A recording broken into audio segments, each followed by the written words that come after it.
Hey, Buzz's retirement garage. Saturday, the day before the Super Bowl.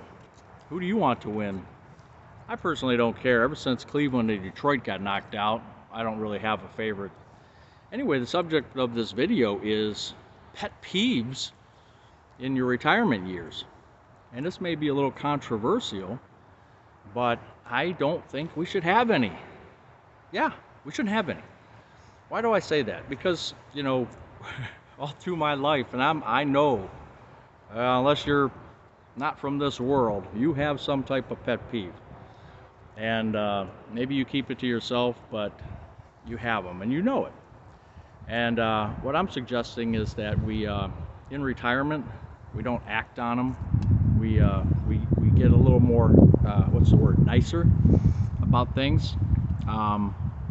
So like for instance, when I was driving a lot, I'd be driving down Interstate 77 to work and back every day. And that was a 90-minute round trip. And the things you see when driving, and most of you know that, it just makes your skin crawl sometimes. It's crazy. And I'm not going to get into all the different things that we've seen, but now, like yesterday, we were at the great big home and garden show, and I was pulling out, leaving the what's called the IX Center near the airport, and I was pulling out, and all these cars were coming in, but none of them were using a turn signal. I was turning right, they were coming in, making a right into the IX Center, and none of them used a turn signal, so I had to sit there and wait to see if they were actually turning. In the past, I'd probably be, cussing under my breath, and this time I just had to, it's not worth it. My aunt, when she lived near the IX Center by the Cleveland Hopkins Airport, they were doing an expansion, and they basically took out her whole neighborhood, so she had to move. She ended up getting a house in Brooklyn, which is a nearby community here near Cleveland, Ohio. And the neighbor she had, he had an immaculate yard, immaculate garage, immaculate driveway, and there's nothing wrong with that. The problem was when they would cut, my aunt and her son would cut the strip that was next to his driveway, the grass strip, they would cut that.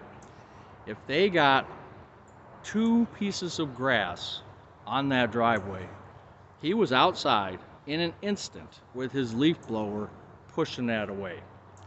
And I've even read in the Brooklyn paper, we call it the Sun News, Sun Herald, the local community police report.